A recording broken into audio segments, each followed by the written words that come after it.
နော်တောင်ပေါ်စီဒီလို့ခေါ်တယ်ခင်ဗျာ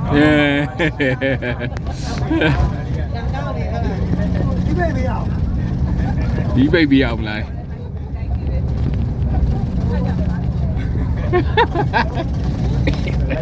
ကျော်တဲ့အောင်ဝိုင်းနေကိုနေတယ်